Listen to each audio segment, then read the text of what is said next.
I mean? It's a better shot of the dog around the other side. Right, you see, now, Yeah. so if we get more of this, and we haven't got much of this, and we're going to have nothing really on the other side, just his voice. Show it to me again. So as soon as he taps on the window, Yeah. Get round the that's other when we should cut. Oh, I see. and As put opposed more to on the other as opposed side. to coming over his shoulder, Yeah. go straight to the other side. Yes. Ah, see, got it.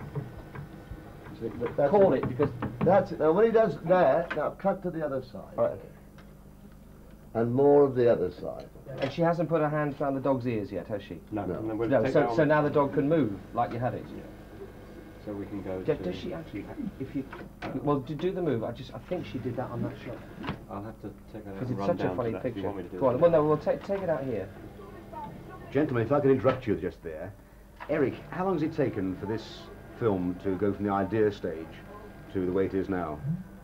Oh, well, it's from the idea stage. The idea came over dinner one night. And then, but to get it to this stage has been a lot of heartaches, a lot of hard work, and a lot of fun. Months and months or years and years? No. When I was in pantomime at Wimbledon, and that's where it started. And I went along to Dennis, and he liked the idea, and that's where it started. This is Dennis, the producer.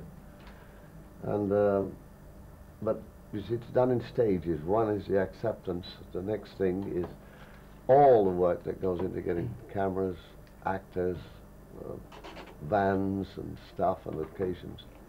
And then the next thing is shooting it, and the next thing is trying to put it all together so it's cohesive. And the next thing after that is put the sound effects on, and then the music and the credits. And it's quite stages before it gets into some sequence. At the moment now, people looking at this wouldn't probably give you a house room for it. In the making of this film, how much can you pre-plan and how much happens on the day and is ad-libbed? Well, it has to be pre-planned an awful lot for the people who have the hard work. That's the wardrobe and the sound effects, the people. I mean, for instance, you can't say, well, I've got a great idea to have 2 elephants walking down the road today, and then have somebody go. Well, how come you say it every morning then? Every time we go on the set, he says, is there any chance of getting an exploding car that blows it? And you go, yeah, you know, lunchtime? Well, you do that with Dennis, but normally it should all be in. But he said the right thing. I always prefix by saying, is there any chance? Is there any chance? Yes. We should have called this film, Is There Any Chance? Yeah. And they'd have said, no way. That's right. Well, that's a sequel. Yes, no way. Yeah. So, Dennis, did you actually, looking through now editing, feel you should go back on location and reshoot any shots? Well, you see, as Mr. Sykes, can I call you Eric? As it's Thursday. Thank you. With him, it's a completely different thing. He always says that shows should be made and never shown, you see.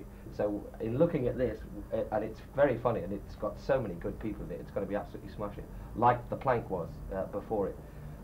We would like to, A, not show it, or B, go back and shoot the whole thing all over again. The trouble is that when you get a genius like that, he can't hear what I'm saying, I hope.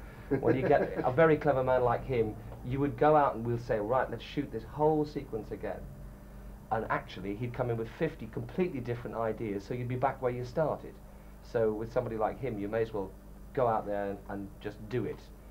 So I would think, answering your other question, about 60% of this film was ad-libbed on the spot, with the help of the prop lads who ran around and getting his vases and things that he suddenly thought of. Oh yeah, they do that. About 40%, maybe even less than that, was definitely on paper. We wanted to do those gags, and the rest came. For instance, when we found the house, he thought of it as soon as, because it was a very big house, and in fact it was a children's home. I think I'm right in saying that, and it had fire escapes in rooms and funny little doors because it didn't have a fire escape outside. So he thought of about 8 gags with these funny little doors, and indeed Sylvia Sims has got a lovely sequence in here, thanks to these funny little doors that are, you know, in the corner and ladders that go up in the air in this house for no reason at all. But that's down to Eric. So he sees the house and thinks of a joke. Well, gentlemen, I'll let you get back to work, and thanks so much indeed. Thank you. Thank you.